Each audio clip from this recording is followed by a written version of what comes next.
Hello, everybody, and welcome back to another episode of STARCASTERS. And I'm still not showing up on the screen for some reason. It's odd. All right, what's up, guys? Yeah, What's up? I'm How good. is everyone? I'm doing well. Today, we're going to be talking about the. Why am I not showing up? That's odd. Today, we're going to be talking about the Darth Plagueis book, and while we're talking about it, I'm going to be navigating technical difficulties, which we've been having since the stream, since before the stream Hmm. started, regarding my camera, because I see myself on Discord, so I should be popping up there. Yeah, it's a very beefy book. It took us a while all to like finish it. It's partly the reason Hmm. why we've had to delay it so much was just to get around to actually finishing it because it is one of the longer ones in the Star Wars Legends catalog. I also think, But despite its there are bigger books I mentioned before the stream, The Hand of Thrawn, which is a duology where the second book is 700 pages. This book almost feels more dense. It's a yeah, very dense book. Like it is long, actually. It is a lot of pages, but it's also for how many pages it is. It's incredibly dense. It's yeah, probably it's one only of the 400 or most. so, which for a novel like is nothing crazy. But yeah, it's like the amount of information that is contained in like each chapter, and each chapter is really long as well. So I think for Yeah, that reason, like it does, it feels long, but not in a bad way. It is very well paced.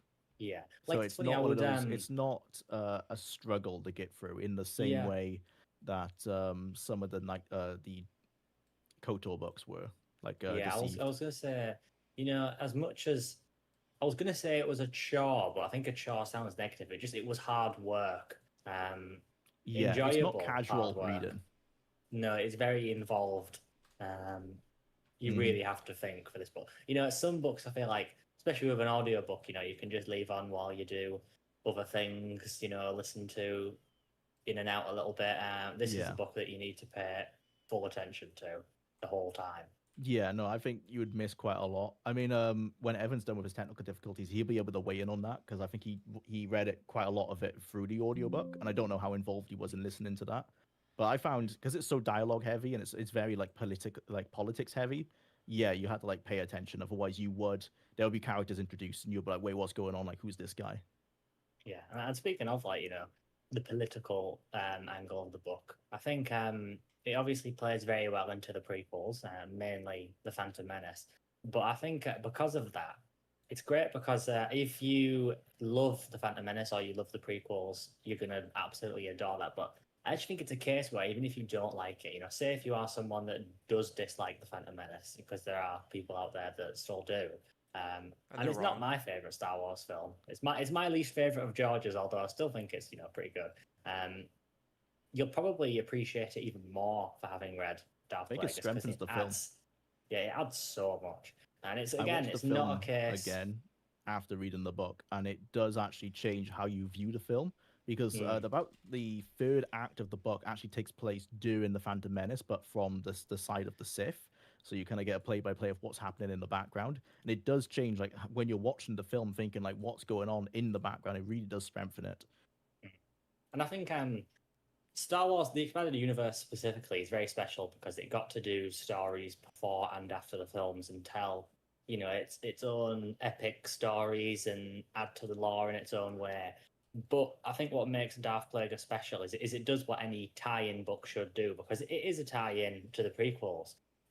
But if you are stuck in the realm of tie-in fiction, which we often are for franchises, um, if you're going to do a book like this, what you want to do, which is what this book I think does really well, is recontextualize the films or add something to the films that makes you view them in a different way, appreciate them more. And it absolutely does this. I mean, as Jular said, it completely changes the Phantom Menace.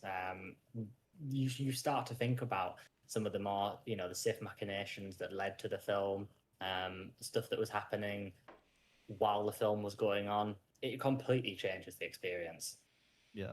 Even the emotions of the main characters in this book, which are the main Sith guys, obviously played just himself, and then Sidious as well as Darth Maul. Like you get like after that scene in Phantom Menace where Maul is introduced to Newt Gunray, you get insight into like what Maul's like emotions and feelings were of like that reveal and everything, and like Sidious and all that kind of stuff, like that you obviously don't have in the film, and they can't really convey that because they're not meant to be so much of a main character for it.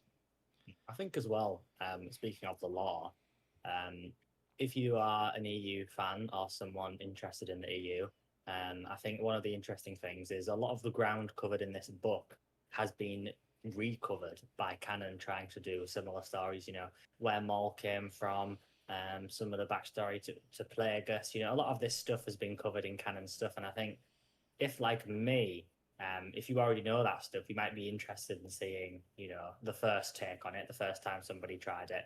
And, preferring the expanded universe generally, I do prefer the way everything is handled in this book. We get a whole sort of very little subplot with Dooku, and how he sort of starts to get under the influence of Sidious. And I think for me personally, the episodes of Tales of the Jedi that tried the same thing, I think is the best of like that series, but I don't love that series. Yeah, I agree. I think that this novel handles it for me, taking as much time as it does with the plot and having it go on as long as it does felt a bit more natural and real to me. And I think Tales of the Jedi, especially, it takes on a very sympathetic approach to Dooku. I've often quite appreciated the way that the EU was a lot less sympathetic, and not to say it couldn't ever be. The novel Yoda Dark Rendezvous shows the good sides to Dooku and, the idea of the great Jedi that he used to be. I do think canon is often a little bit favourable towards Dooku in ways that maybe it shouldn't be, because at the end of the day, still, we see, especially in like the Revenge of the Sith novel, he is quite a bad guy. By the time of the prequels, there is not much good left in him. So this book starts to show, that those qualities that could lead to where he goes were always there. Sidious, just being the guy that he is, and Plagueis training him that way, learns to notice those things and take advantage of them. And I really enjoy the way it's handled in this book. Yeah, no, I totally agree. What do you guys As well think? as like the book is, as much as the title might think it's about Darth Plagueis, and it is. He does die. Spoilers in the first chapter. Essentially, spoilers for the and then it first goes chapter of the back. book. He instantly dies, and then it goes back and kind of leads up to his death. But a lot of the book is actually it's more of the prequel of like who Sidious is and everything about Sidious. I would say Sidious probably has as much like screen time as Plagueis does, if not more, Yeah, throughout the entire book. the first act was definitely mostly Plagueis, but I think by the end of the first act and going into the second act, it kind of more and more transitions into a Palpatine novel. Really. Yeah, I find it really interesting how it's like completely Plagueis at the beginning. And then Sidious gets introduced and he's a little bit of a side character to Plagueis' story. But I think as Plagueis changes throughout the novel and Sidious becomes the person that he is going to be, this master manipulator, the guy in charge, who we've already seen kill his master, it slowly becomes Sidious' story. I would say the way I've always described his it is position 50-50. in the Sith as well. Like that is literally like it reflects Palpatine's position as a Sith Lord when he's like obviously he's training up, and then he eventually does overcome his master quite dramatically. It's not like a case. Plagueis kills his master in a way that almost feels like it was opportune, and he probably was stronger than his master, who is Darth Tenebrous. But it felt like when Sidious killed Plagueis, it was like Plagueis was not in any way to actually combat Sidious. That was reminded me, we'll have to look at some point the Matthew Stover's short story about Tenebrous, because Stover has done a short story about him. But yeah, I agree. It's quite interesting actually how, like you said, Plagueis's killing his master is very just like, oh well, I guess might as well take the chance now this has happened. But Sidious is like Sidious, it's similar. Like he does see the opportunity when Plagueis is weak, but Plagueis was already weak before that state. He was just, and I think he was already mentally weak. He just got into a state where he was physically weak. And I think Sidious had, he'd had it on his mind for a long time, and I think he would have done it anyway. But it's interesting. It's very similar and very different. I guess the character is what makes it so different. But for Sidious, it was very much like he'd wanted to do this for a long time, and he finally got to, and he took a massive thrill in it. I didn't get the same from Plagueis, which I think is interesting. He is very different to Sidious, and I think there's a point. It'd be hard to pinpoint where, but there's a point when Sidious stops trying to just learn from his master and be like him. and where he starts becoming his own person and using his master. And it's hard to notice when that change happens, but at a certain point, he's sort of taking advantage of him.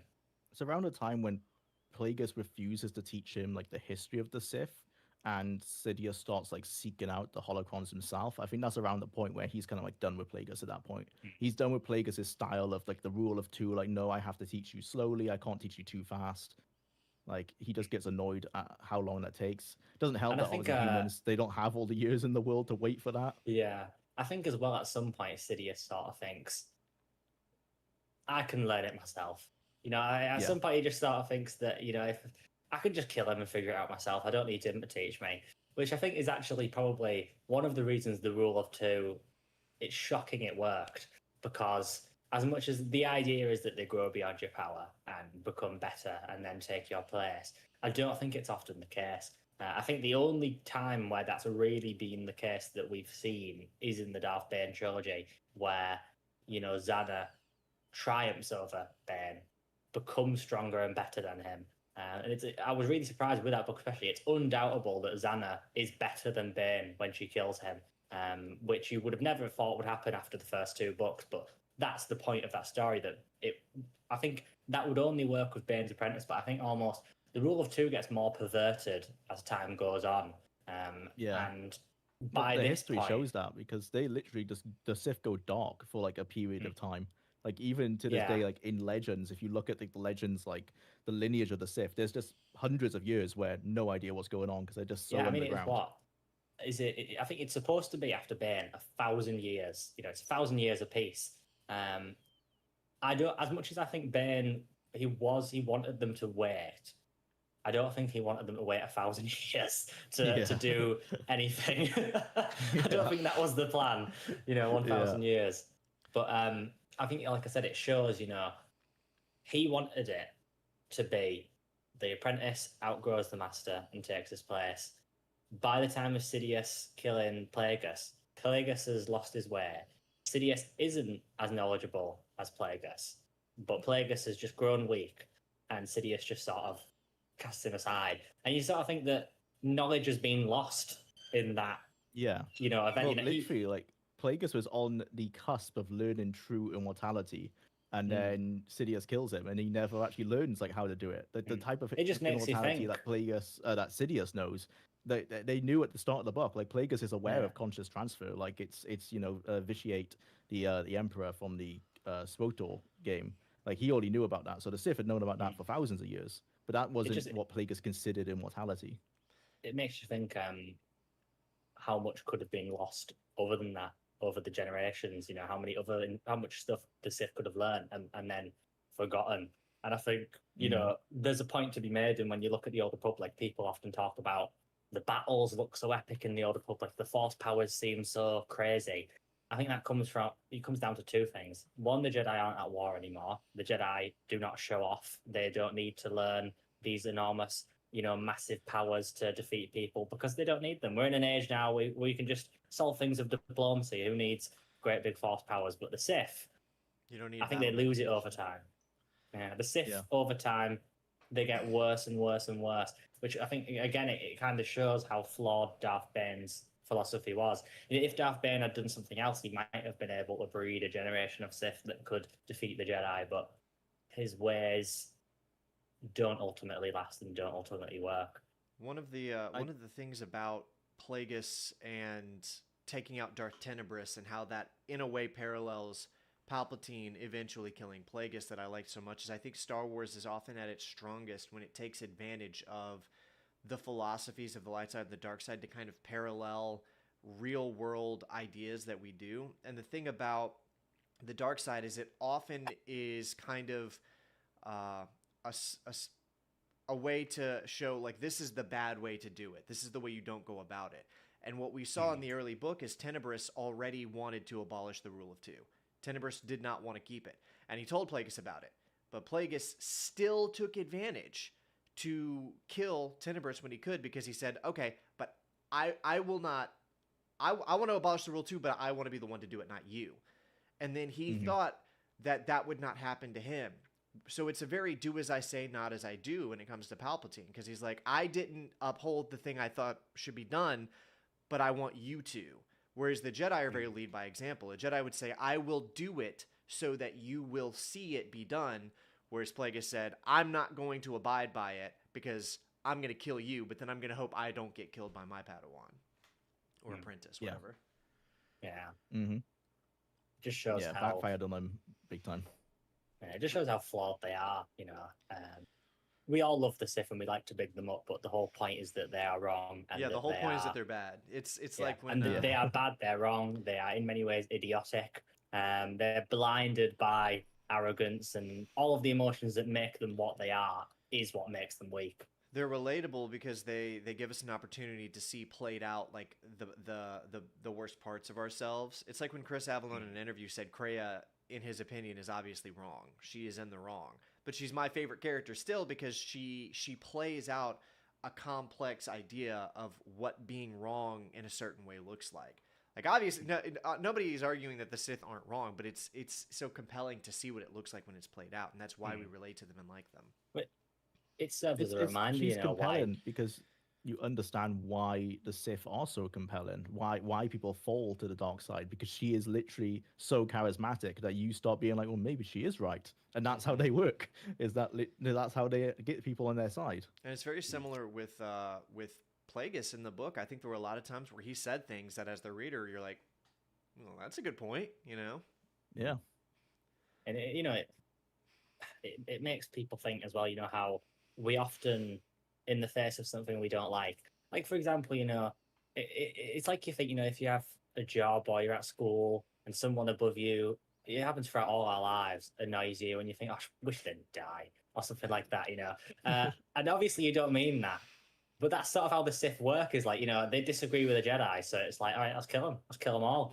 And it sort of shows how the Jedi are so much more mature in that obviously they dislike the Sith. I mean, as much as they are above hatred, they acknowledge that they still have those emotions and they just go about it a different way.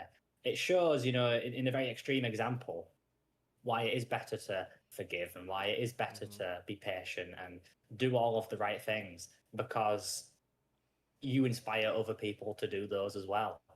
Yeah, and there's a lot of nuance with, like, the way it portrays Dooku. We kind of talked about this before we went live. It's with Dooku, but it's also with Plagueis to a large degree. The book is filled with these characters that are criticizing the Jedi. Plagueis is constantly criticizing the Jedi in this book. He's constantly saying they've done this, they've grown like this. When I say grown, I mean they've grown content, they've become lazy. There's a lot of criticism of the Jedi. And I don't think it's ever explicitly outright said, but it's loaded with implications of, because the Jedi got this wrong, that must mean this is right. And that's not necessarily true. So that's a lot of how Dooku falls, is he sees the Jedi doing things that he thinks are wrong, so he says, then the opposite must be the truth. And that's just not how it works in the real world. But think about how much we see that in real life. Spend 5 minutes on Twitter, and what you'll see a lot of is people criticizing something else in order to draw the conclusion that the opposite belief must be true. Yeah. Absolutely. Yeah. And it's good because a lot of it comes from a place of truth. A lot of the critiques of the Jedi are true. But as I was saying before, you know, often it comes from when we were very barbaric and when we were cavemen. You know, the response is just, destroy it. You know, do so and so. That flickers in your mind for a second. But then obviously most people would think, well, actually, you know, if we think about it for a minute, we could solve this, you know, another way. And the whole thing of the Sith really is that they don't. And how you can fall into that trapping is, you know, like I said about the Jedi having a lot of those issues, they're still good and we still need them. And, you know, Dooku could have went another way about it, you know. If he had decided to be different, he could have changed the Jedi forever and made them better. But he decided to go down the path that he did. That's true. Yeah. There's a lot lot of the book as well is following like Plagueis's like downfall, I guess, and a part of that was like you actually see him flip from starting obviously he wants to control the Force because that's dark side, that's what he wants to do. But at a certain point, he starts when things happen and they work out in their favor. He's like, "Oh look, this is the Force, It's like the telling will us of we're the doing the dark right side. thing. Like it's the will of the dark side." Like he almost sounds like sounds like a an Jedi. anti-Jedi. Yeah, Yeah, that yeah. especially in the Rather third than- act, because Palpatine's like, well, what about this and this, and then Plagueis is like, well, then it must be the will of the dark side. It's like, are you controlling it or are Mhm. you following it? Or what is it? Yeah. Are you working Yeah, with he- it or? And I think There's he does a period really in, poor job. He does a poor job of sharing that experience with Sidious as well. You know, like he could have had Sidious helped him come to those conclusions himself, but he just sort of expects Sidious to follow him and do, you know, whatever he says. And obviously, Sidious has been taught something else his entire life. He's not just gonna, you know, And like come to the same that's conclusions. another thing we were saying. That's like that's like a deep flaw in Sith philosophy. Is that part of teaching the apprentice of a Sith is demanding absolute obedience without explanation, and part of Jedi training is taking the time to explain and learn and be like, okay, well, then why did you do that? Why did this happen? Whereas Sith is don't do that. Don't ask me why. Yep. Or in Plagueis' case as well, he facilitated Sidious's teaching to be like, well, this worked for me, so I'm going to make him do the exact same thing. It was like, I killed my parents, so I'll just make Sidious do the same, and it can only be a good thing. And it probably did like push Sidious towards what he needed, but like, yeah, a lot of it was monkey see, monkey do. And then, like you said, but the things that he'd experienced that were bad, he was like, I did this, but don't do that. He even did the same with Maul, because the way he trained Sidious, he then expected Sidious to train Maul the exact same way. He was like, strand him on a planet, make him starve, make him go without, you know? So the reason Sidious trained Maul the way he did was because that's how Plagueis trained Sidious. Yeah. And But then that probably Sidious, didn't Maul even more. Sidious would just show up and be like, here's what I did with Maul. And then Plagueis would be like, that's what you did, but he's not helping him at all. Yeah. So we've got a question. This is Star a Wars. random question. The answer is Star Wars. Yeah.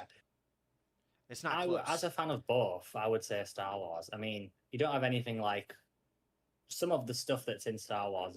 There's nothing matching it in Star Trek. Yeah, if you want to go and Old I love Republic both. era, it's not even. If you want to go Old Republic era, it's a joke. You got characters pulling Star Destroyers out of the sky. You got nihilists like eating entire planets. But if you want to be more realistic and go like original trilogy, like Darth Vader one shots the Star Trek universe, what are we doing?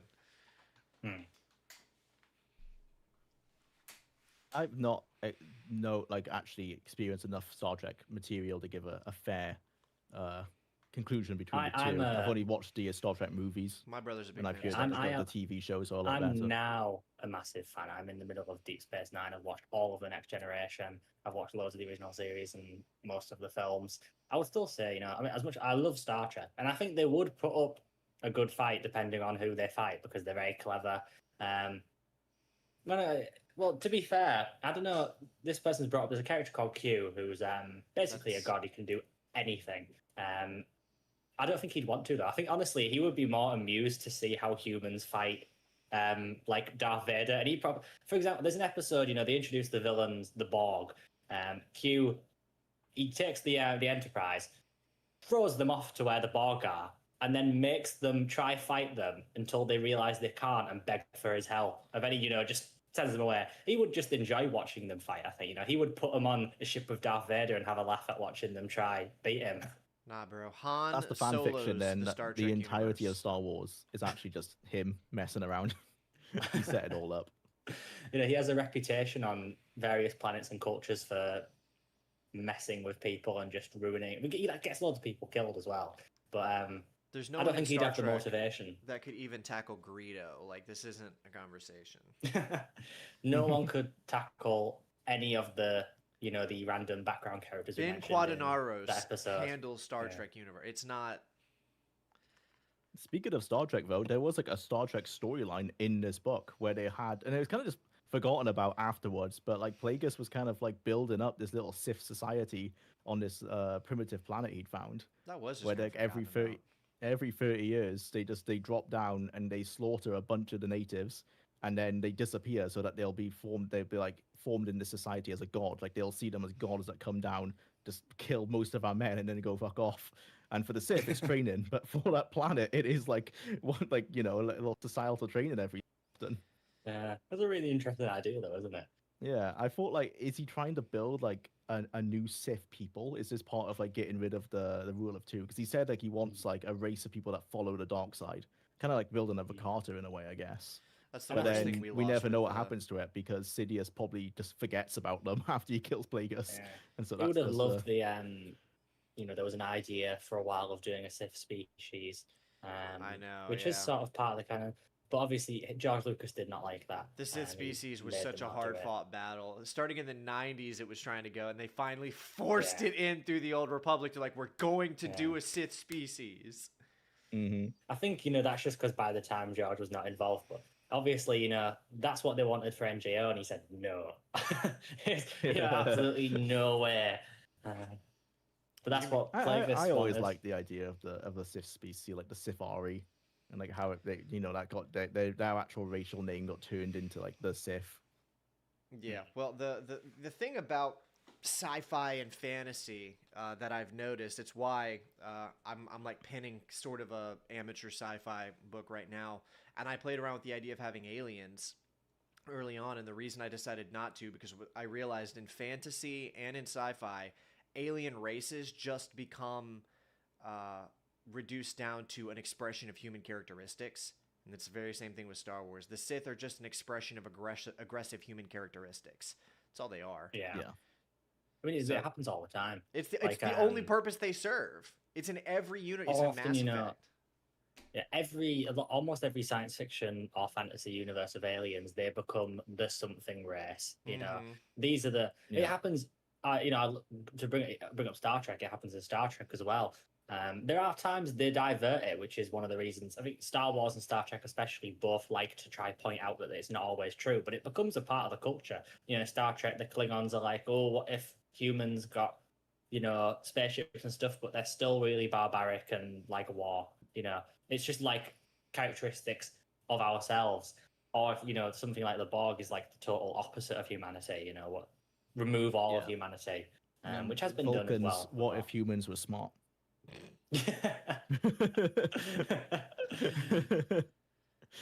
But yeah, no, I mean, it happens to the planets as well. Like the planets will just be like, yeah, this is desert planet, Snow this is planet. ocean planet. Wood yeah. Yeah, that happens all the time. Yeah, that's really one of the biggest problems with having alien species. It's because the fun of it is to toy with a tribe of people who all abide by a single philosophy or characteristic. But the thing is, you could just do that with humans. And that's a flaw that Star Wars runs into. Like, Twi'leks are the slave species. They're the species who are always dealing with getting enslaved. Yeah. It's why I do appreciate, and it's not done very often in Star Wars, when we have alien Jedi, have them fulfill different roles. I think that needs to be done every now and then to add something more to them. Yeah. You don't see it often, but that's one of the, I agree. That's all.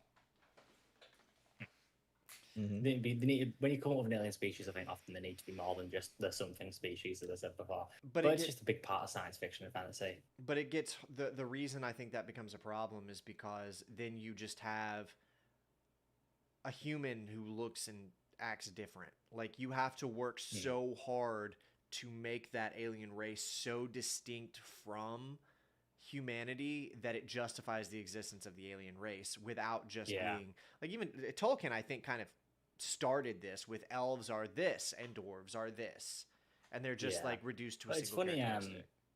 Obviously, to bring up Doctor Who, which I love very much, the Daleks are one of the few really great examples where they have nothing of humanity at all apart from hatred. They look nothing like humans, they act nothing like humans, there's nothing human about them. And one of the goals of early Doctor Who, like one of the producers said, no bog-eyed monsters, which is really funny because then it became the Bog-Eyed Monsters show not long afterwards. But it shows how hard, it is very hard, it's very hard to not fall into that trapping with sci-fi and fantasy. I will say, I think, Plagueis being a moon, he's very much unlike what we see of them in the films. Yeah, they make a point of really like elaborating on that, which is cool. Yeah, that's just his alter ego is to be like the most stereotypical moon he can be, because he just get like they are literally the banking race. That's all they do. It's like they just care about money. That's it. Like that's how they They're can bankers. be understood in the Star Wars. Yeah, they're bankers. So that's what Ego Damask, which is his alter ego. He's just the best banker he can be. Yeah, and then Like he which I doesn't love. actually. Actually, in his youth, he does seem to care more. He sees like money is greater power than actually being in power. But that's one of his things that he kind of changes his mind on later, and probably is seen as like him getting weaker. Is that he almost goes against like what had made him so powerful in his alter ego. I mean, he kind of just forgets of being Ego Damask at a certain point. And It's then, just not something that he cares about anymore. It's really crazy when you think about his development in the book, actually, because he becomes a completely different person at the end. Yeah, he's but pathetic it feels by the so end. natural. It feels so natural in the book what happens to him. it's because James Luceno's the goat and he knows how to write. Yeah, characters. you know, I he spent the manages first half to- of the book thinking like, why did Sidious kill this guy? Like, this guy would have been the goat to be your co-counselor. Like, this, Yeah. the grand plan sounds amazing, but by the end, you're like, yeah, you know what? Probably not. It wasn't worth keeping him around. Yeah, he's Yeah. like having he's not having panic attacks, but it almost seems like it. He's like freaking out in the entire He's last so Well, if book. you kept anxious. him around another year, he'd be having seizures and just being Yeah. like an absolutely useless Yeah. old guy. Dude. He starts losing. He's like we were saying about this in before we went live, but like he just doesn't have solutions anymore. Like when he finds out about Anakin and that Qui-Gon's gonna plan him, he's just like, this is it. Like the plan's over. Like it was all for nothing. We might as well give up. And Dude, Sidious it is like, why almost don't we makes just send you- Maul to go kill them? Like this is like an easy solution. It almost makes you think, by the end, if Sidious hadn't have killed him, he's hardly going to become a Jedi. But would he have abandoned the Sith philosophy? Would I he don't have think just... so. I don't think Yeah, so. I don't know. I think he probably would have just doubled down and been very haphazard about it. But I don't see him Yeah. ever abandoning his philosophy. But the scene that really stood out to me is when he's like creeping on Qui-Gon and Anakin, and he's having his droid like translate what they're saying, and he's like, "What are they saying? What are they saying now? What did he just say? What does he mean by that? Is it over? Are we Yeah. done for?" I'm like, dude, you're... Actually, in that regard, we were mentioning how like Disney got him so wrong in the 1 second scene that he popped up in the Acolyte. But actually, that is almost what Plagueis is like by the end of the book. And this is meant to be young Plagueis in the Acolyte, though. they just skipped all the But like, development. he is just super anxious, like sneaking around, trying to get. Yeah, it's completely different to how he Yeah. is. He feels so in control in the first half of the book, and he just loses that by the end. What we were saying before about the Acolyte is something that we would have liked to have seen, which we said it would have been more interesting if they wanted to play as cameo instead of having him creep around like that. If he actually was in the show as Hago Damask and not as Plagueis and just as the businessman Hago Damask and getting involved He in just some Can politics cameo or for a something. second, yeah. Mm, Just as that would have been he's better, I fundraising think. or he's the he's the funder behind a certain part of the show. Just introduces himself because that's what most of his life was in the first half of the book when he is Higo Damask. He's just really rich banker guy that is introducing himself to everyone he can to get more money, to get more connections. He's just networking all the time. It just him appearing as it is feels so fan servicey when you could have done the fan service in Better. a smoother way. Like Yeah. I think what the idea was that the villain guy of that show wasn't working for Plagueis, and that Plagueis would have maybe eventually come and stopped him because he was going to ruin his No, plans or whatever. What that- could have been done That's not true. is if you. The showrunner of the show confirmed that he was Plagueis' apprentice. Okay. That was going to get revealed in the second season. I forget what her name is, but what I read an interview of that where she said no, that was going to get revealed. He did work for Plagueis. Okay. That Kind just weakens Plagueis though, because like what a crap Yeah. apprentice. Yeah, but to be fair, I don't think Whereas she read in the Legends, book, and I yeah, don't, and in I mean- Legends he trained Sidious, and he is responsible for Sidious being as powerful as he is. Actually, Sidious, and we were saying about the decline of the Sith. Sidious isn't actually as powerful as Plagueis, or maybe he doesn't want to be, because when Plagueis like uses lightning, he melts their bones like almost instantly. But like maybe like I think Sidious probably can do that, but he likes to torture people for longer, so he'll just like use Yeah. a really weak version of lightning. But Plagueis is like Imagine zap, maybe- and then they just like literally crumple into like a a massive flesh on the floor. But also in NJO, when Jaina, after Anakin dies, she uses Force Lightning on a no, Yuuzhan Vong. it's called and like righteous judgment or something. It's not called Yeah, like That's not Jedi lightning. That's not in NJO. It's Force Lightning in NJO. Oh, is it? That was a retcon in one of the games, which I think Electric Judgment sounds dumb. I think that sounds It dumb, does but sound it was just dumb. I don't know what it was Troy just Denning was Force thinking. Lightning in It was just Force Lightning Energy. But when Jaina, in fury does it on a Yuuzhan Vong, he, like comes to pieces, and like when Plagueis does it. So it is interesting what you said. Is it that Sidious is weaker than Plagueis, or is it that he likes to torture them? I think it's because he the does latter. like to torture them. Yeah. There's even a line in the book where he's talking about maybe one day I won't have to like micromanage people and I can rule the way I want in malevolent like dictatorship. And I was like, the word malevolent, like he obviously just wants to hurt people. Yeah. Yeah. But yeah, no, Sidious is sadistic, isn't he? He enjoys it. He enjoys hurting people and killing people. Yeah, that was kind of the problem I think with Plagueis's plan is like I think what he wanted was to get like just a regular person and then have them fall to the dark side. But the reason he chose Sidious is because Sidious was like psychotic to begin with. Yeah. Which, And like Sidious he was already already had that. innately powerful in the Force. I know this book can actually be used by like Disney fans to be like, look, there's that you can see like why Rey is so powerful because Sidious actually is like a Gary Stu. Like when Plagueis finds him, he's like, whoa, this guy already has like Force mind balls up and he has no training. Like what's going on here? Like how is he already so like Yeah, you can feel that he's something special about him. and right before he kills his dad is like, "You've always been a plague upon my house, and I've always hated you, and you malevolent little creature." Yeah. I do love that. I Yeah. love that he is just evil from the start. He's just a horrible person. He Sometimes you enjoys gotta it as have well. just a bad guy. You know what I mean? Yeah, I love it. It makes it's more interesting as well because he's not just like he's not like crazy like the Joker. He's not nuts in crazy, that way. but he's not No, he sympathetic is either. exactly. It's weird. He's crazy in the way that he loves violence. He loves hurting people and stuff. But he's completely he's composed. He's intelligent.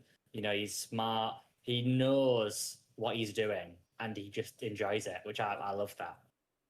You We actually need see one like of those every once in a while. in this like little subsect of the Sith that is like Plagueis, Sidious, Maul, and Invader, like the four types of like go into the dark side. Like Plagueis was the result of kind of neglect. Like he probably wasn't born evil, but his dad sold him so that he could become a better banker. Like so he could get into the upper echelon of this banking society, and so that he pushed his son into like an orphanage. Or like it was an orphanage. He was sold to like another competitor, wasn't he? But like that kind of obviously soured his youth and that's why he fell to the dark side. Then Sidious is like born a psychopath, so he's just always been evil. Then you have Maul, who was taken as a baby, so he was raised in the dark side. And then you have Vader, who like falls at an older age because he can't control his emotions. Yeah, you have a pretty So you eclectic have like variety. Yeah. But I do love Sidious. He's my favorite Star Wars villain. I like as a singular character probably. And I do just like that he's just been bad from the beginning. Yeah, it's just it's weird because he's so complex in other ways, but the simplicity of his evil is what makes him so appealing to me. Some people are just bad, man. And Yeah. just some people that's just the way he is, and I really like that. Yeah, it's a common thing. I mean, obviously, it's a common trope for a reason because it makes the villain more understandable, more empathetical. To where they have to have a reason, like they turned evil, but like Sidious was like, nah, he just popped out the womb like that, bro. Like there's nothing, there was nothing that really he had like it's such a privileged life growing up, like nothing really wrong, like ever happened. I love that type of character. I always think of the simplicity of the first Halloween film. It gets so convoluted in the other films. He's under the influence of an evil rune, he's cursed, or he had a bad childhood. But in the original film, you get the impression Michael Myers had a good childhood, good family, and he just decided to murder for no reason whatsoever. I think that is often more scary, because when you can understand someone and why they are the way they are, when they had stuff happen to them, you can understand it. But when it's someone like Sidious that's just bad, you can't understand it. You can't understand how someone could just be bad. I think that is almost more terrifying, which is one of the reasons I love him. Yeah. And he is like super crazy as well. Like when he kills his family, I think it was actually this was really cool writing. I mean, Lucino is like the entire book is an example of like perfect writing and choices. But like when he kills his family, it's completely not written about. Like it happens like off screen, like it just to leave it up to your imagination. All we know is that he leaves like completely drenched in blood. So you have no idea like what happened inside that room when he kills his family. But it was like it's not just like he didn't do it efficiently, you know. It was like, oh, let's get it over with. It was like he enjoyed it. Yeah. And I think for a book that's so political and so lore heavy, because this is, I think, one of the most lore heavy books in all of Star Wars. Which is something I It wanted has to some talk about, really good actually. action. It has some really good action for that. Mm. You know, I mean, we were talking Yeah. about before how, you know, Lucino does action so well. And he does a really good job here. I mean, it's like my comparison probably would be, you know, my favorite show, The Sopranos. There is like, you hear of people getting whacked, you know, killed in the mob.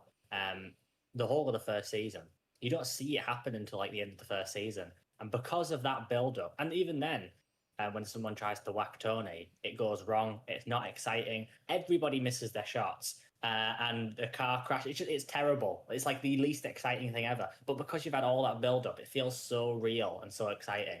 And I think that works here, you know, with Darth Plagueis, that it's not just full of action all the time, so that when it happens, it's shocking and you can't believe it. And then when it does happen, it's really exciting. Yeah.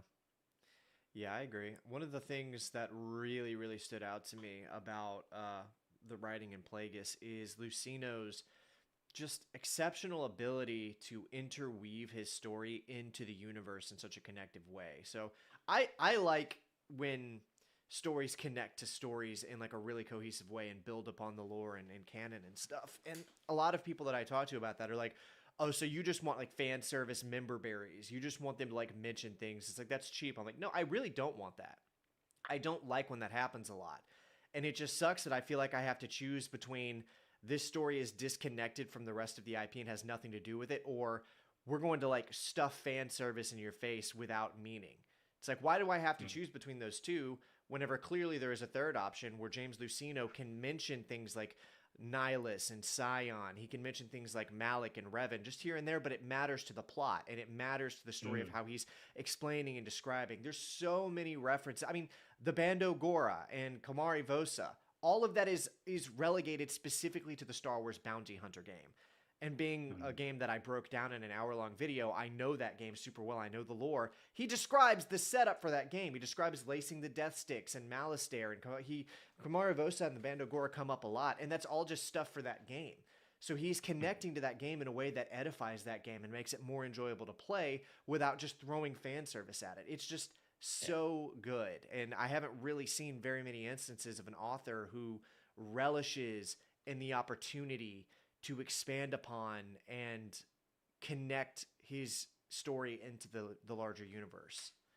Yeah, especially like how you mentioned all of the old Republic stuff, because as you said, it's used to teach Sidious. Like he uses different you know, like the Rakata I mentioned to say like, oh, there were actually people that completely like follow the dark side and they were able to like do all this really cool stuff. And then part of Plagueis' teaching as well is to kind of like smooth things over, because he never mentions that the Ricardo were cut off from the Force. You know, it's like, oh, we could actually, you know, it's possible that we can have an entire republic that falls to the dark side and we could do this amazing things. Just ignore this, like this bit that happened afterwards. So ignore the outcome. Yeah, I think I've spoken before, I think, on Lucino, on how, you know, he joined for NGO and he read everything and he advocated for them to keep all of the lore when they, you know, thought about decanonizing everything before NGO. He knows his stuff, and I think he enjoys. It's like Evan said, you know, it's not just throwing out references for the sake of it. It's part of the story. I mean, a great example from his NGO work is this directly contradicts canon in a very interesting way that you might enjoy. You know, in the Bantam novel, The New Rebellion, or is it? I think it's Black Fleet Crisis. One of the things that Leia does is she pushes for the New Republic to, you know, arm themselves, to have more weapons, to have more ships, so that if anything happens ever again, they are ready for it. And, you know, people call her, you know, Vader and say she's being like a you know, like a father for doing that. And she makes a fleet that when NGO starts, it's never brought up. And it's just one of those things that got forgotten. Lucino remembered it, and he decided to, you know, mention it and, you know, give a little hint as to why, you know, it's not there. That's the sort of writing I think that we need. You know, he noticed that they'd left something out and just decided to explain. I think that's what makes him so special. He doesn't just do things for fan service. Like, he didn't need to mention that just to please people. It was to explain, you know, what people might have been thinking. I think he really cares about the universe and everything that's going on in the Star Wars universe. It makes it feel like it's a big connected universe, which is what the whole point of the expanded universe is about. It's one massive universe where all the stories are connected, and sometimes you get writers where it feels like either they don't care, or sometimes it feels like they're doing it in spite of the universe. I think we especially get that now. Yeah, A especially lot of now.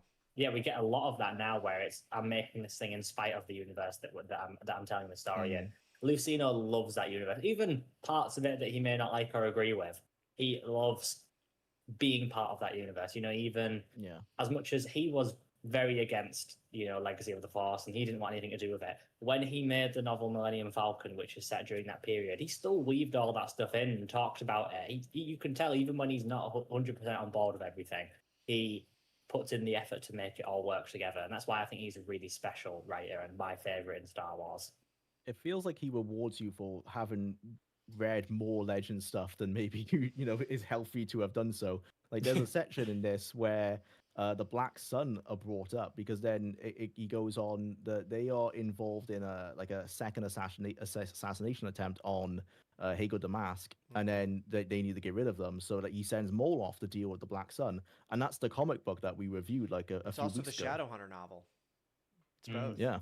Yeah, but I caught so like that. he knew this was happening, and he was like, well, it would be remiss of me to not mention that this was something that was happening during the lead up to the Phantom Menace, which I'm covering in my book.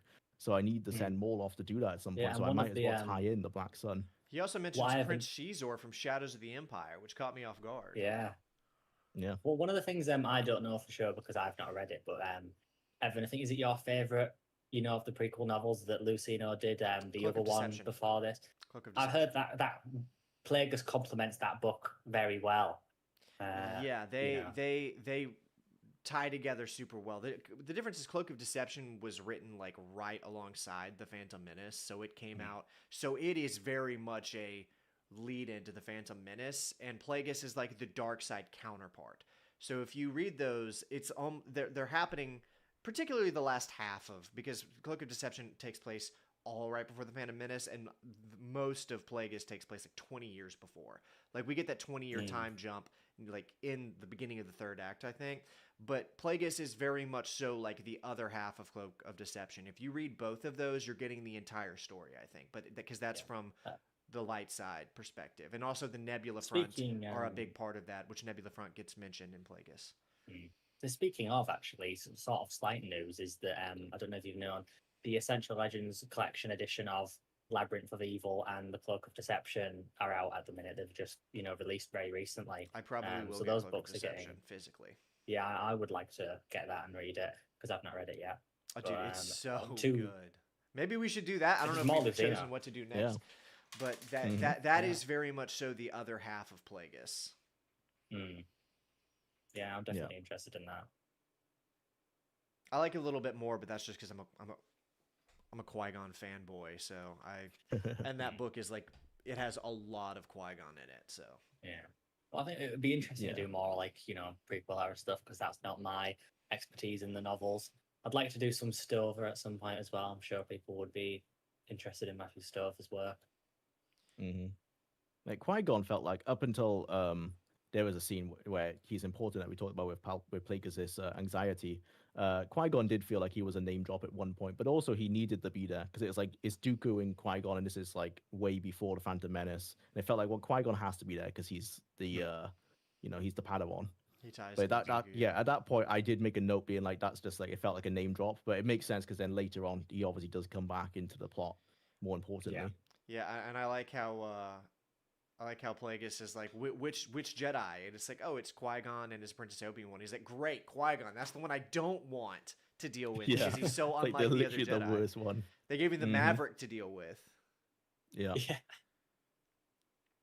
that's what sparks like his anxious, like almost a panic attack, isn't it?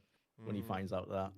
Yeah, that's when it starts going down. And the plan ultimately does fail. It's because Sidious pivots it to be like, okay, well, I know how to fix this, because the original plan was not for them to retake Naboo. It was because Sidious was thinking quick on his feet. He was like, I can spin this. Yeah.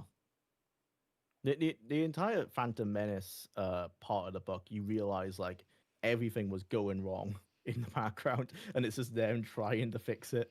And that's really where it Yeah. becomes Sidious's book, because that's when you realize like Plagueis is just he's out of his depth. Like it felt like it was very much a thing where when he's planning the grand plan, everything's like he's getting his ducks in order and it's all perfect. But when it doesn't work perfectly to how he planned it, he just doesn't know what to do. He's not the guy who can like try and switch things up and make it work.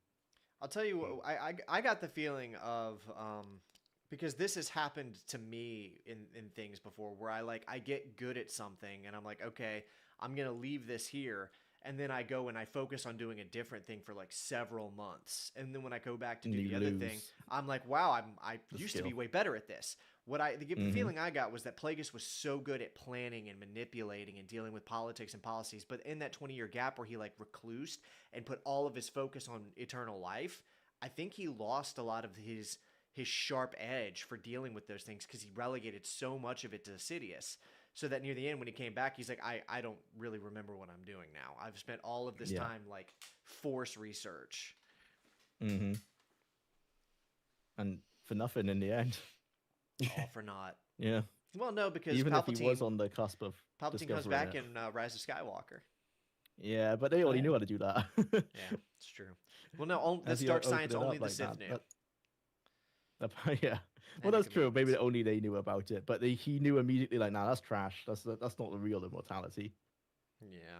Like he was at the end, he was getting excited that his jaw was going to grow back because they're in his first assassination attempt. And this is really what kind of sparks his downfall. Really is when he gets caught off by some assassins and he gets like I can't tell if it's like does his jaw get chopped off? It's like the injury isn't clear. I've seen fan art where it's just like his cheek is cut, and it's definitely more than that because he has to wear like a big assembly. Yeah, I don't think it's like a Malik situation, but I think it's like I don't think it's his entire jaw, but I think like a big chunk of his mouth is gone. But like after that, like at the end, he's almost excited, like, oh, my jaw's gonna grow back soon. Like that's like what he's looking forward to. Yeah, understandable. So, yeah, like, I don't want to be like Darth Malik my whole life. Yeah, yeah. When I see excited for people to see him get younger. Like he wants to be the co-counselor and people be questioning like, wow, he looks so good. What's he doing? Skincare routine. Yeah, exactly. He's just really excited about his skincare routine. Plagueis was a looks maxer all along. Mm-hmm. This is a book about Plagueis, the dark side looks maxer. A lot of his problems, as well, as we mentioned in before the show, was not telling Sidious like anything.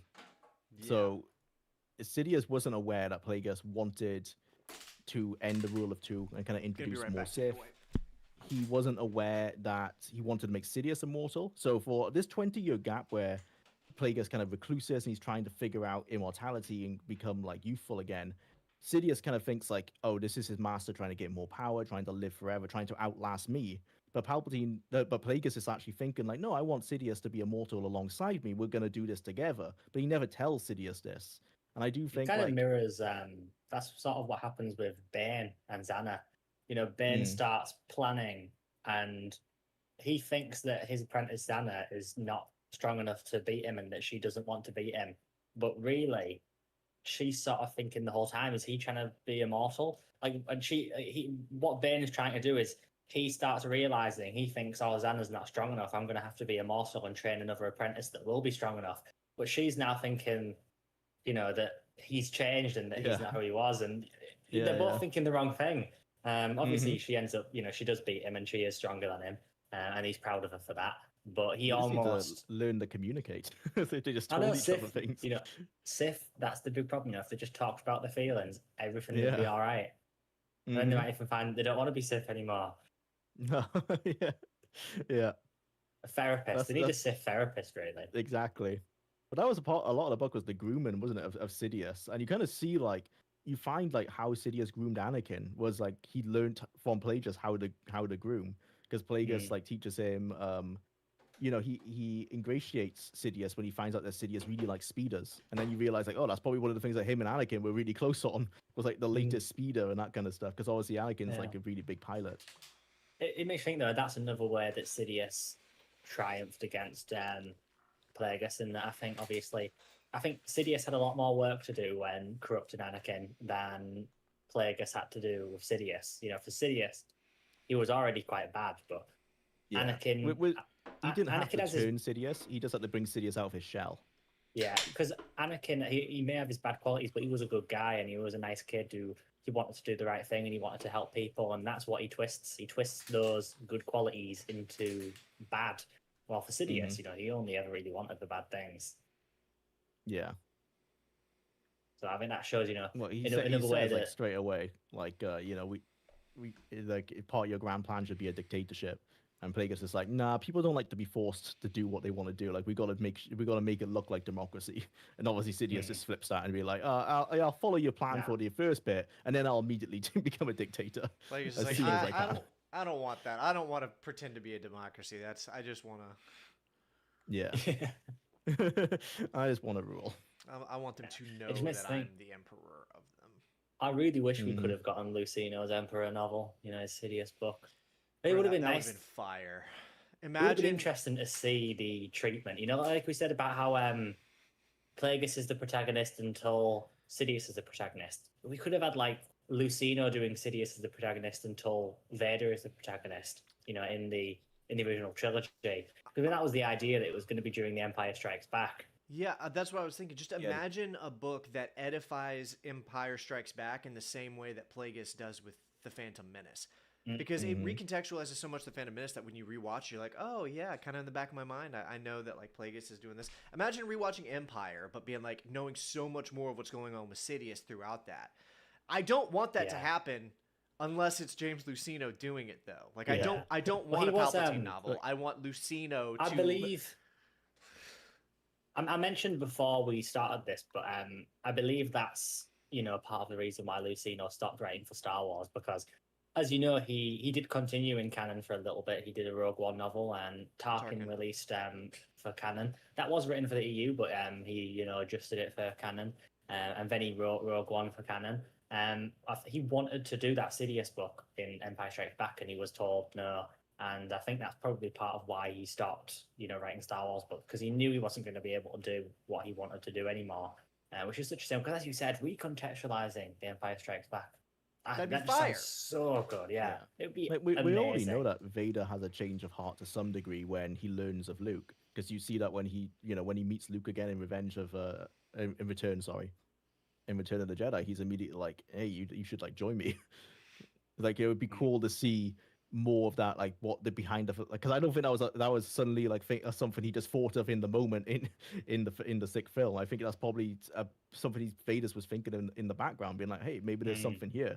Like maybe I can finally take out Sidious, because he's probably imagined killing Sidious for decades at this point, but he can't do it because he's been literally gimped so that he can't actually get away with it. We have so much media that is like showing the transition from Anakin to Vader, because Anakin, he obviously gets maimed and becomes Vader, but there's a lot of media that shows Anakin's still in there. This is Anakin fading and him becoming Vader. Yeah. It would be really cool to have. We need to see the alternative. Like, it's like he's all Vader, but like Anakin starts brimming to the surface after Luke. He's like, but that's my son. For sure, that's my son. And Anakin's coming back up. It'd be good to get that alternative and like lead us into his final redemption.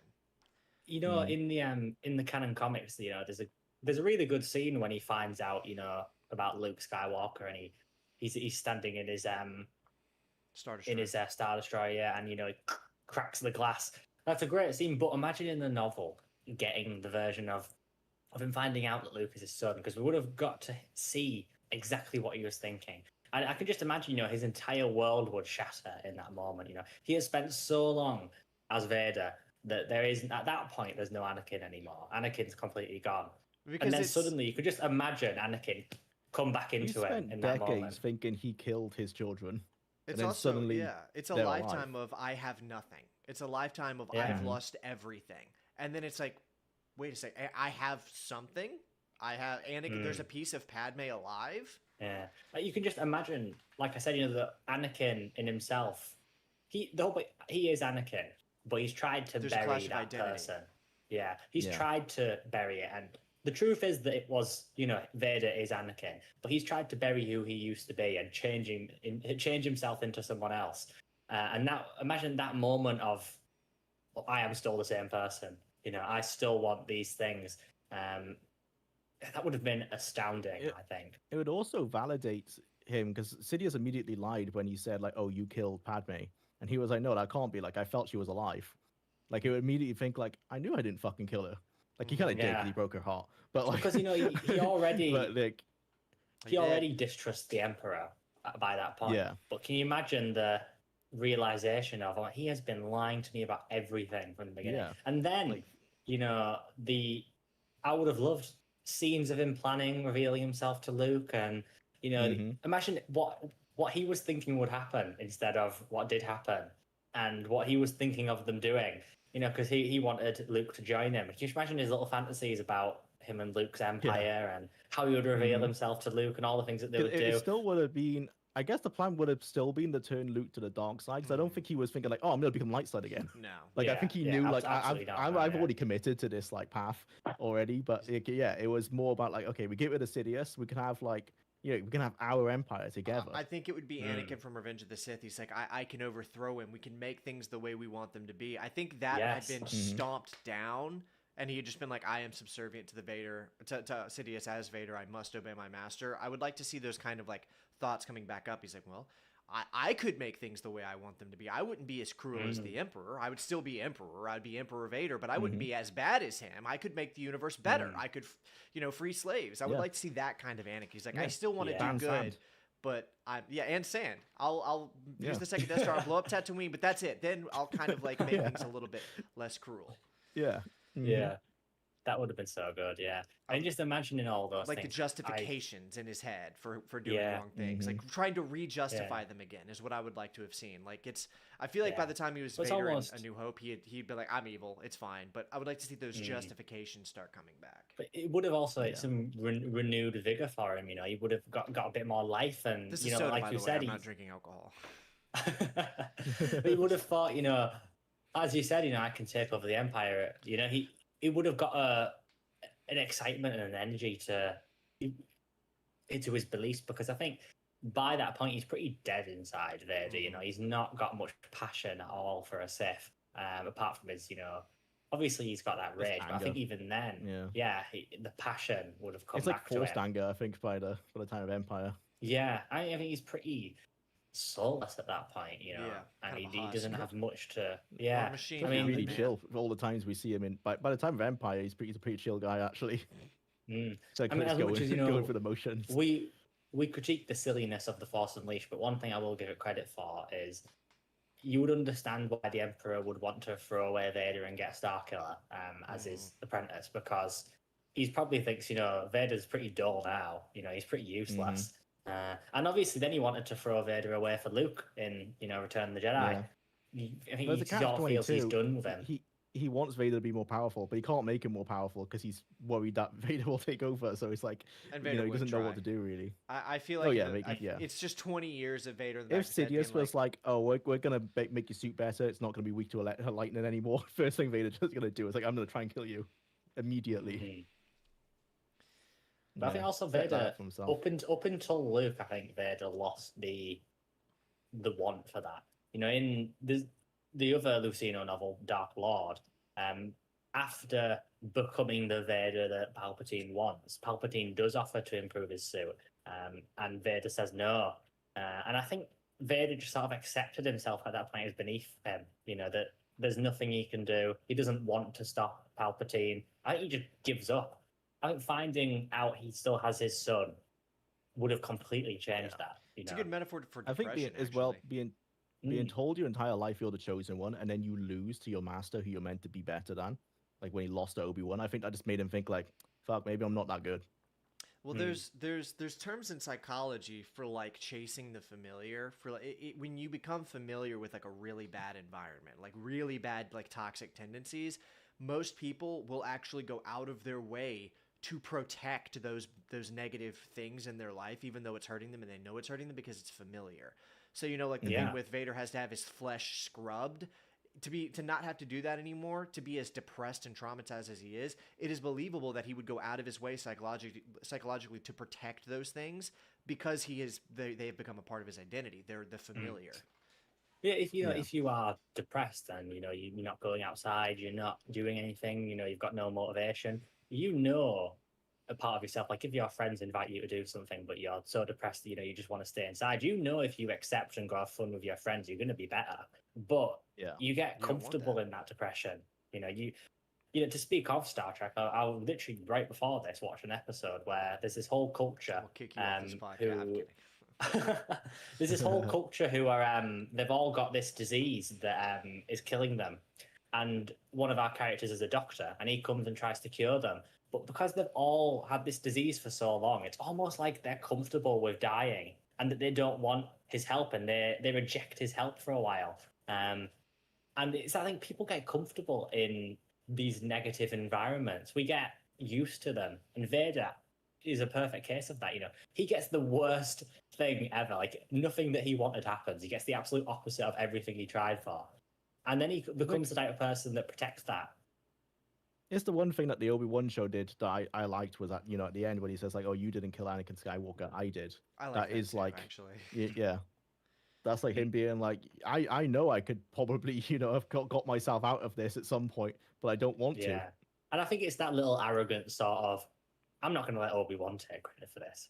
I did. Yeah, this, yeah, it's it was also me. that, yeah. It's very Yeah. Anakin. Because he's obviously, we were talking before about why the Sith are so compelling despite completely disagreeing. That selfishness and all those things that Anakin has, we all have it.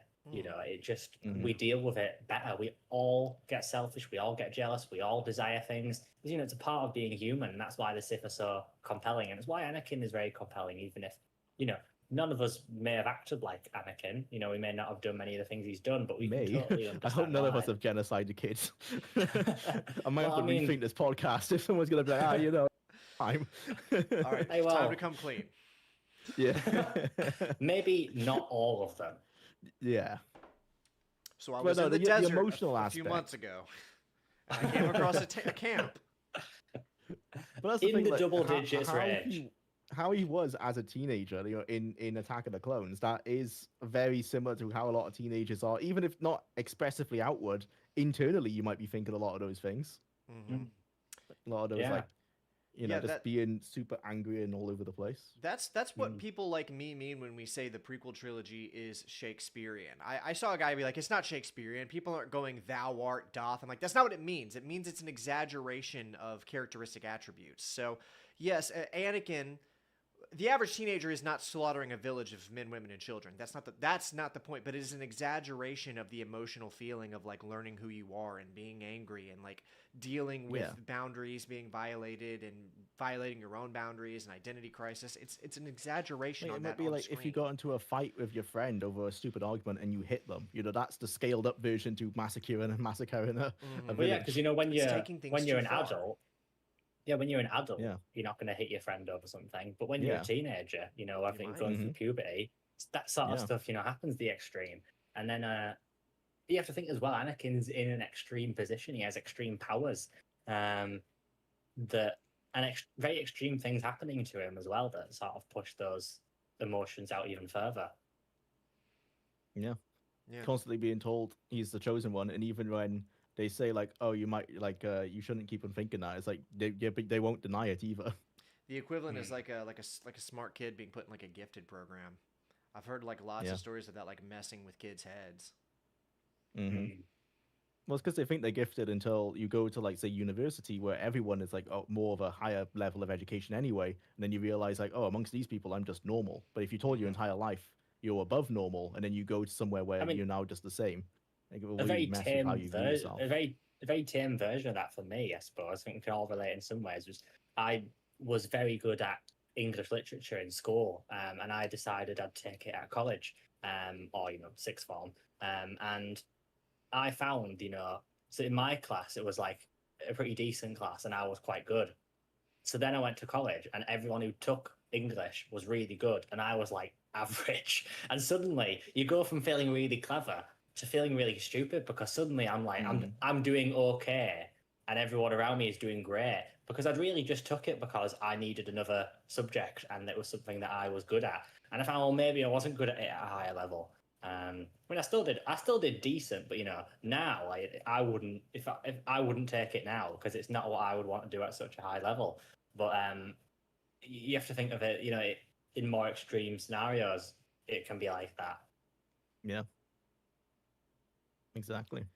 Yeah, I saw what was it? I saw something where somebody said one of the hardest parts about like becoming a content creator or like pursuing some kind of creative art. It was in reference to directing. That's what it was. I don't remember who it was that said it was an actor, but they said the hardest part of directing is reconciling with the fact that you're not a genius.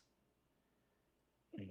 And I Yeah. think I found that to be true in a lot of aspects in my life. I don't think I've ever had like a bad ego problem, but I think a lot of us kind of, especially in the age of social media, kind of have like a little bit of trace of like main character syndrome sometimes. And Mm. sometimes we have to step back and be like, I'm not that, you And know? also, when you try hard at something and you feel you're really good at it can be hard to realize. You meet someone that's better and think, I'm not the best at this. Mm-hmm. And It's maybe happened to you me never many thought you were times. the best. Yeah, maybe you never thought, like, I never think of myself as the best at anything in the world, but I like to take pride in when I'm good at something. I mean, sometimes you sort of think, oh, damn it, there's probably loads of people better than me. And it's that thing, we all have ego. We're not, Yeah. we may not be egotistical and really self-absorbed, but we all have ego, The and it's ego just is there, part yeah. of being human. It's part Yeah, of The our ego, we brain. the need it ego to is be human. it's a natural part of you that protects Yeah, you. we need It's it. yeah, it protects your sense of self. It's like I mean, the I think At certain points in your life, you need to think that you're good at something. Otherwise, you'll just have no drive to Yeah. do anything. Well, If you just I go think through as life being like I'm well. worthless at everything, then why would you get out in the bed in the Mm. morning? I So think you we need to have need something. I think we have our bad qualities for a reason. We need them. It's part of my Yeah. philosophy. What is the point of life without death? If we would waste it if there wasn't death. And I think that's I think obviously very briefly to bring up Star Trek again. There's a great quote from Kirk where he says, there's a character that's removing people's pain, removing the bad things that happen to them, and he says, "I need my pain," and I agree with that. We need the bad parts of ourselves because that's what makes us human, and we need that. To be good, you need to have experienced bad. If everything was great, we'd take it for granted. We need these bad parts of ourselves. We to value your own life, you need someone you love to have died at some point. And then you value other people. You value your life because you don't have it forever. I think a big part of the truth is even with our characteristics, like you calling them like the bad parts of ourselves and the bad traits, but they're probably not bad characteristics or bad traits or bad emotions. They're just parts of the human psyche that can be used for good or bad depending on how much training and discipline you're willing to put into them. I always think of what Verger in the New Jedi Order. She does this great moment with Luke where Luke argues about Jedi and anger, and she argues that anger can be good, and maybe you shouldn't let it control you. But if somebody does an injustice and your anger to stop that anger is then a good thing. That anger has caused a good thing to happen. You don't let your anger control you. That's what being a Sith is all about, about embracing it, letting it dominate you. But these negative parts of ourselves are there for a reason, ultimately. If we didn't get angry, we'd never get up off our asses and do anything. If wrong things were going wrong in the world and we never got angry about it, we'd just let it happen. And I think we've spoken before. People, especially because of the internet, are very desensitized to things like that now. People don't get angry enough nowadays, and the reaction to anger is never to do anything about it. It's to go on Twitter and complain. It's not to actually step up and try and make things better. We do need these qualities. And like I said, they may have a reputation of being bad for a reason, because like I said, if we let anger control us, that is a bad thing. That's been a part of what Star Wars is all about. But we need those qualities. We need that to live. We have it for a reason. Well said. Yeah. For those of you just tuning in, this is still a Star Wars podcast. All of this is relevant. Yeah, it's a philosophical one. It Well, always that happens ends up with like this. Legend Star Wars, because Legend Star Wars is very philosophical. I mean, you learn a lot about Plagueis' philosophy in this, even though he kind of loses it. Mm-hmm. I mean, it's interesting to see Plagueis' sort of wrong philosophy. I mean, you can understand where a lot of it comes from, but part of what's interesting about this, one of the reasons I think this book is so strong, especially, is that you get into the philosophy of the Sith. It's not just, I love, there's great Vader comics where you can see Vader being Vader, killing people, doing Vader stuff.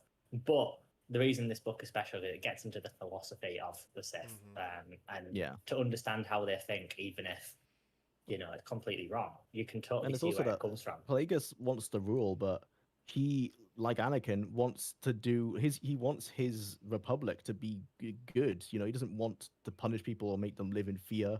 He wants people to be prosperous, and he just wants the Sith to be in control. But he thinks the Sith will be what's best for the universe, whereas Sidious just wants things to be bad. Like he wants to be in control, and he doesn't care if everyone else is suffering. He just wants to be the guy in control. But it's interesting because a lot of the time, like with Plagueis, the bad people think they're doing the right thing. And I can't remember where it said. I think it is Doctor Who where it said, actually, the people that go around thinking they're right about everything and that they know what needs to be done are usually the bad people. The people that think, I know this is right, you're wrong, I'm going to stop you. Those are usually not good people that go around putting themselves out there, telling everyone they're wrong, telling everyone what to do and how it should be done. They are usually not good people. But then that also makes Sidious so interesting because he's not interested in doing the right thing. He doesn't care. He just does whatever he likes because he likes it. That's a special kind of evil that's rare. Yeah. I mean, that's a special kind of thing that's rare. It's like Hannibal Lecter. He totally understands that what he is doing is wrong and evil, or whatever. He don't care though. He enjoys it, and that's what Sidious is like. He knows if you were to get into the philosophy about it, how wrong it is, or whatever. But he's just not interested. He just wants to do what he wants to do. So true. And that's why I love him. Yeah, he just sees. I think there was a point where Hago Damask, he liked being Hago Damask, and I think it was only when he realized that money wouldn't allow him to achieve his grand plan when he was like, okay, I need to find a human who can become chancellor, because he knew he couldn't become chancellor as a moon. There was not a possibility for him. But I think up until that point, I think that's why he enjoyed being Hago Damask, and that was a bigger part of the first half of the book, really, was because he really thought he could have done it all as that aspect of him. Whereas Sidious he doesn't really enjoy being Palpatine. He always sees it as tedious. He always sees it as something he has to do. He knows he has the skills. He knows he can be very charismatic. He can do all these things, but it's like a chore to him. He just wants to get to the point where he can finally be Sidious and just rule all these people. Like, when he as soon as he gets power and gets the empire that he wants in Revenge of the Sith, he's like, the First Galactic Empire. He just totally outs himself, and he's done with it. He's done with being Palpatine at that point. He wants to be who he is. Or it's more that he's happy for people to see Palpatine as who he really is. He doesn't come out and say, "Oh, and by the way, I was Darth Sidious," but he just, as Palpatine, starts acting like Sidious because that's who he is. He did. Yeah. I think I agree. He saw that persona as a chore, while Hago probably took a lot of pleasure in that. The same way Bane took a lot of pleasure in playing a character and keeping it secret, because Bane truly believed in that purpose. Sidious, he thinks about time that I did something about this. Bane was one of the Jedi's greatest friends for single-handedly destroying the Sith for 1,000 years. Yeah, there's a bit where oh, sorry, go on. I've completely lost my train of thought there. I don't know. Do we have any other thoughts on the Plagueis novel as a whole? Good. Probably, yeah. I would just good. I would just get a big text on the screen and good. No, I think for me, something I said before, it's not one of my favorite Star Wars novels, but I do think it's one of the most well written. It's in like my easily top 3 of the most well written, just because I think it's perfectly paced. There's a lot, as me and Julia were saying at the beginning. It's really dense. It's not an easy read. It'll take you time, and it might seem hard. And it's like, when you read Evan, how was the audiobook in that regard? Like, were you doing stuff while listening, or were you actually intently listening to it? Sometimes it would depend on the section. Some sections I was able to, because I typically listen to it on the drive to the gym during workouts. So caveman activities. I couldn't be doing anything actually real with it. Because I can walk on a treadmill and I can lift weights while I'm listening to it, but I couldn't do anything like even cooking sometimes. Like cognizant. If I would have to pause it and not listen to it when I was cooking, depending on what I was cooking. But overall, such a good experience, man, because the audiobook has fantastic narration. It has the music and the sound effects. Brilliant. Would highly recommend. But there were some sections that kind of demanded I pause it and waited until I was doing something mindless to actually, so I could actually listen and pay attention. It was very, very dense. A lot of I found stuff. the was packed party into it. scenes in particular, like when a lot of times when Palpatine's going to meet different people at these parties, he's going, he's networking, he's talking to like all these big figures in the political world that you see actually coming into the Phantom Menace. I think those ones you're like, I have to pay attention, like, There's a lot of because there's so many names getting dropped, and there's a he's lot of names that are characters in the Phantom Menace that you're meant to remember. So there's a few times I was googling and being like, oh, who's this face, and then you could link it to the face in the film. And there's The a way lot I of, would lot of compare double it- speak as well that you got to be paying attention to. The way I would compare it is a new fantasy series. So I'll give you an example. You know, when I first read a Star Wars book, I read Heir to the Empire, and I had to adjust, you know, to reading Transparasteel and all of these things. But then you get used to it. You know, one Star Wars book, you're used to it. You can pretty much pick up any Star Wars book and have no problem after that. But often, you know, like I read recently The Way of Kings, which is the first book in the Stormlight Archive, which is each book is 1,000 pages. And with this, you know, this guy's series, it's a totally new world every time. So it took me like 600 pages before I was finally comfortable with the whole world and everything in it. Usually picking up a Star Wars novel, it's not like that. Like I said, once you've read your first one, you're kind of used to it. Plagueis is definitely one where it feels like you're reading a new thing because you have to get used to so many locations and names and people. It is a little tough, but if you like fantasy or sci-fi or anything like that, where you like these different worlds, I think you'll love it because it ultimately becomes really worth it in the end. That going through that and getting used to the characters and everything, it makes that really good. And especially, I think, you know, if you love the Phantom Menace, you might have an easier time. Like if you're a big Phantom Menace fan and you know all of that world and its lore already, then I think you'll have an easier time.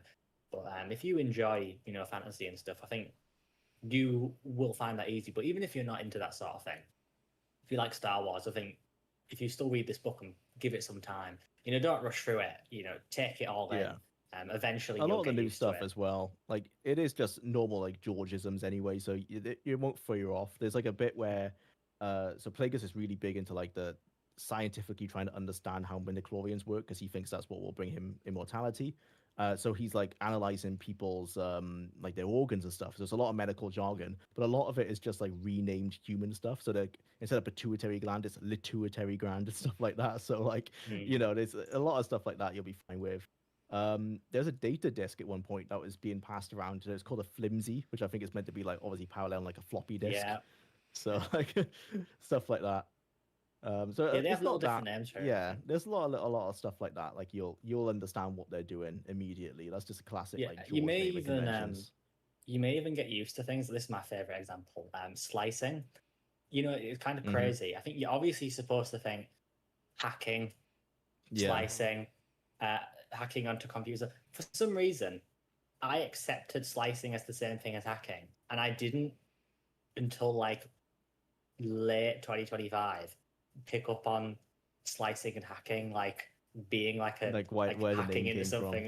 Yeah. Like, I didn't even realize Yeah. that for so long. I had to. I actually don't think I thought about it until you said that. I have. I just definitely assumed not that like until you said slicing that. just meant Yeah, hacking. no. When I I think- think of I slicing, I think- think of like the icon in KOTOR, like the little pointy thing, and then I guess you use that, you jam it into the Yeah. computer. I don't know, the security Yeah. spike or whatever, security Yeah. tunneler. I think I've heard people use slicing as a synonym for hacking in the real world, though. But I wonder if that was inspired by Star Wars. Like they've just I don't known know. it to be from that. I don't know. Yeah, but there's Star Actually, Wars does a lot of that, especially in the books. Yeah, Star Wars does just a random segue like they're saying how they do droids really well because I really like the 1140 in this as well.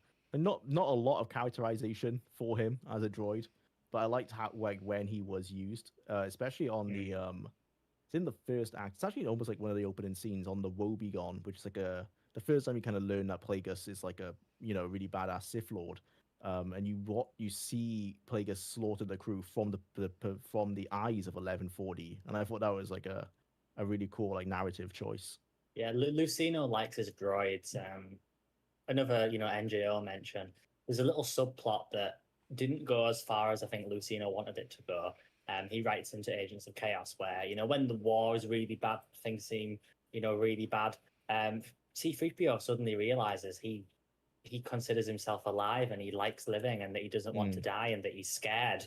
And And I think he wanted to make a big thing out of that, about droids having mortality and thinking of themselves as alive. And Yeah, and moral compasses as well, because 11 4D like actually is like kind of evil, because he like quite he is very survivalist. Like he immediately be like, oh, this is my new master, because he's clearly like the strongest guy here, so I'm gonna immediately like bow down to him and be like, I want to like work for you. And so he very quickly like jumps into being like, I gotta be evil now. Like, okay. Yeah, I think Lucino writes droids a little bit like a different type of person. You know, not the same as humans and not the same kind of life, but a form of life anyway.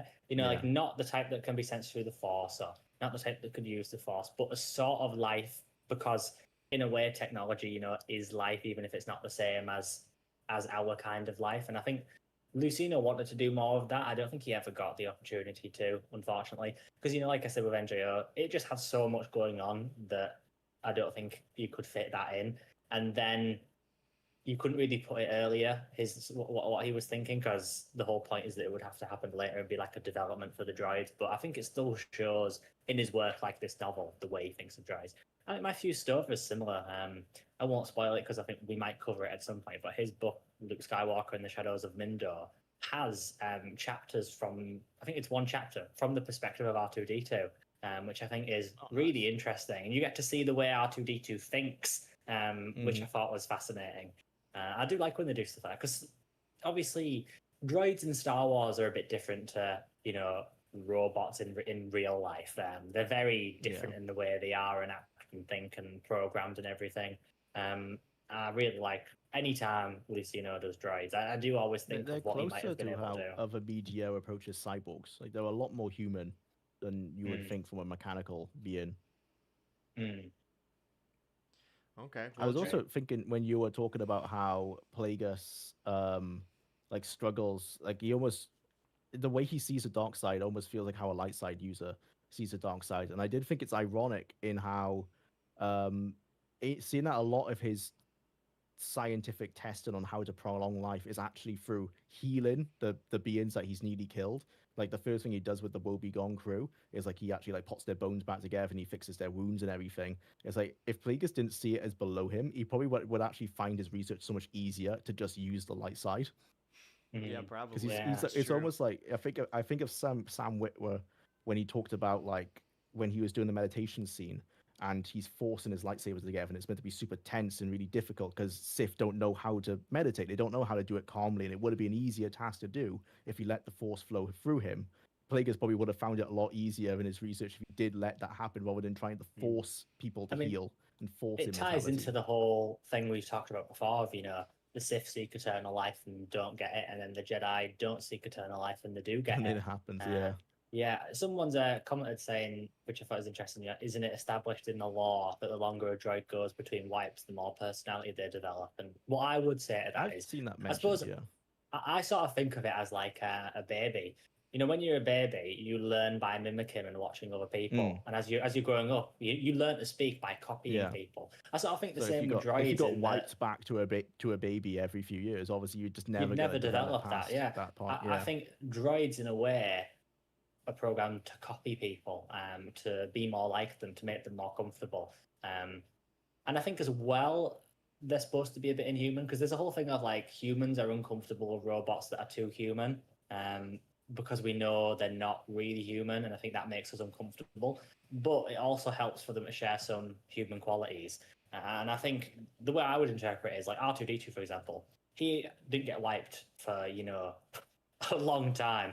He's never been wiped since Anakin had him. He's had a lot of time to copy people and pick up on the way they talk. And Anakin obviously liked having banter with R2D2, so then he maintained that with Luke, and Luke enjoyed it. He became much more useful like that. But there's interesting plots in that. I think there's some book where they tried to wipe R2D2, and Luke has to like fight them against wiping R2 because he thinks, you know, he's better not wiped, but, you know, the New Republic argues, oh, well, the droids are more efficient when they have been wiped, which I would argue is not true. True.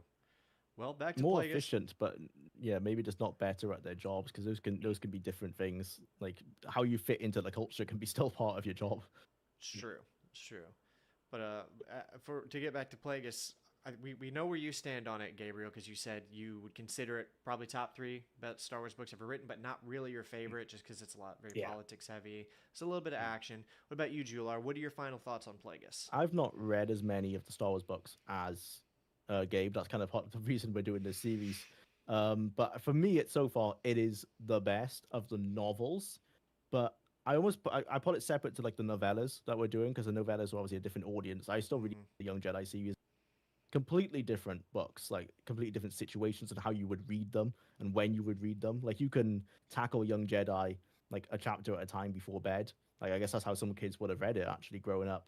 Plagueis is not really made for that. It is so much more like thought provoking and heavy that it is one of those sit down, like it's an adult book. You know, you sit down as an adult and on the sofa or whatever you're doing and actually sit down. I'm going to read for an hour. You have to approach it that way. You can't do it in chunks. I started reading it in chunks, and it's just it's too difficult to stay focused on like what's actually happening because it just the way it is. I still think it's paced really well, but it's not a 5 minute at a time kind of book. Yeah. No, it takes more than Yeah. that. Okay. Yeah. I think my thoughts on it would be, I think I've maybe read a little bit more than Jular, but not nearly as much as Gabriel, because he's read almost all of them. But it's definitely one of the best Star Wars novels I've read. I think just in terms of like you said before, the pacing and the characterization and everything, it's kind of the opposite in a lot of ways to one of the more recent ones I just wrapped up called Rogue Planet. Because with Rogue Planet, feels like 80% of that book could have just been removed and it wouldn't have affected anything. Whereas this one, it's like struggling to fit everything it wants to say into the format. So yeah, definitely one of the best ones I think we've read so far. I had a great time with it, and I'm definitely looking forward to seeing where we go from here. All right, guys, I think that's probably a good place to call it. Wrap it up. Yep. Great time with Plagueis. I think we had a pretty good discussion on the philosophy of it. We'll probably should we mention the whole fan theory that Plagueis makes Anakin, just because that's obviously I guess the best time to mention the kind of that. Yeah, we should mention that. And then there was one other thing I wanted to touch on about if we thought Sidious stole Padme's life force during Vader, and that's why she died. But let's do the Anakin thing first. So the Anakin thing, I found it interesting that, you know, everyone points to this book being like, oh, this book proves, you know, that's how it happened. But Plagueis is pretty sure, like, it just fails. Like, he thinks, like, his attempt at doing that, like, nah, it didn't really succeed. Like, it didn't lead to anything. Like, it's kind of the book kind of says, like, it didn't lead to a miracle conception. Yeah. I like to think it of almost points to, like, you're not meant to think that. I often like to think of the Force in a more, like, natural, like, scientific way. And one of my interpretations I like to think of is that Anakin is almost a reaction, like a chemical reaction. And the way Plagueis for me, it theorizes it feels that himself when he learns about Anakin. He thinks like this is a response to what I tried to do. Yeah, when I tried to control all these midichlorians. I feel like it's almost more proof that the dark side is the wrong way to go about things, because Plagueis tries to impose himself on the Force to make it bend to his will, so it responds the other way. You know, it goes the complete opposite. He tries to make something, and it doesn't work because he tries to force it into the Force. So the Force then gives him the opposite. You know, it makes Anakin. Yeah, I know a couple of guys who have a Star Wars based channel who buy into the Plagueis theory. I personally reject it, and I go with the theory that Gabe just said, where I think they tried to force it, it wasn't going to work, and by response, the actual Force itself manifested Anakin as the chosen one. I do think they sparked the prophecy. I think they were the spark of the prophecy, but it was a response to subdue I think what their experiment did, like in a way, created him, but not intentionally, because he wanted to siphon all of these midichlorians from all the animals that he was keeping in his fortress, and that did happen. They all it says like they die of horrible diseases afterwards because it feels like they've had like the life force sucked out of them. So that he did like suck out the life force out of them and pot it out into the Force. But it was the Force that took that and created this miraculous conception. It wasn't Plagueis who did it. So he didn't. He created Anakin in the way that a mad scientist might create something, you know, in a film by complete accident. It's not. It wasn't intentional. Yeah. Yeah. And but he did raise Anakin. Like a lot of the things he's doing as He Go to Mask, like they say, like, you know, when he sets up the pod racing on Tatooine, like he almost raises Anakin to be as powerful as he is, not intentionally, but like a lot of it is Plagueis setting the stones in motion. Yeah, in trying to achieve his own goals, he accidentally creates the end to everything he's trying to do. Yeah, and that's why it is pathetic when he freaks out when he learns about Anakin at the end. But he is right to think that, because he that's when he realizes, like, oh no, like this is our undoing. I think he almost realizes, for a moment. I don't think he wants to accept it, but he thinks for a moment. He's basically had proof that what he was trying to do is wrong, and I think he really struggles with that because Sidious may not accept it. But he believes when he's told of the prophecy. And he said, like, he'll bring balance to the Force. Plagueis knows that means the light side prevailing. Like, he's a George Lucas truther, like he's like, like, oh fuck, we've lost. Like, that means the dark side loses. That's what balance means. Yeah, and Sidious is like, oh fuck it, who cares? Yeah. Yeah, Sidious is like, I'm gonna keep trying. Like, I'm not gonna just give up. Yeah, that is good insight into that part of the book, though, I think. And the other thing was, do you guys think that Palpatine was draining the life force from Padme as she was dying, or do you think she just died of a broken heart? I don't think Palpatine has that knowledge. Because that's another fan theory, is that he was using Padme's life force to keep Vader alive. But we're thinking he doesn't have that knowledge. I don't think so. Like, Plagueis could move the midichlorians to keep something alive. But I don't think he ever learned to siphon it from one to another being. Yeah. I know he kept. Yeah, I think it's out of the like, realm of possibility for Palpatine's abilities. He kept Tenebraeus as like other apprentice alive for like years, and for decades. But I think he used that. He was using his own midichlorians to keep him alive. Yeah. I don't think he was able to. That's what he was trying to learn. He was trying to learn, like, how can he take midichlorians from someone else to, like, strengthen himself. But he never succeeded in doing it.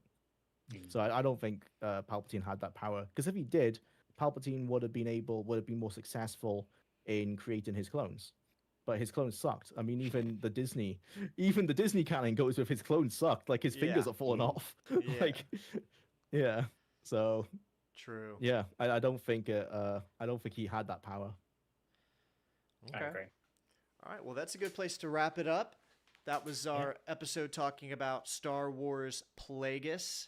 We had a good time with that one, and I'm interested to see what we cover. Isn't it Racer? Is that what we're doing next? Yeah. Yep. All right. Well, that's something that can be looked forward to. We're gonna see who is the best Star Wars racist. Yeah, that's what's happening. It's happening. Best Star Wars racist. The best Star Wars episode 1 racist is going to be next episode. So you guys are going to want to tune in for that one. The title, just see on the thumbnail, it's just going to say racist. Just alter the episode 1 racer logo to be assisted. Yeah. Thanks so much for tuning in, everybody. We will see you in the next episode. All right. See ya. Bye.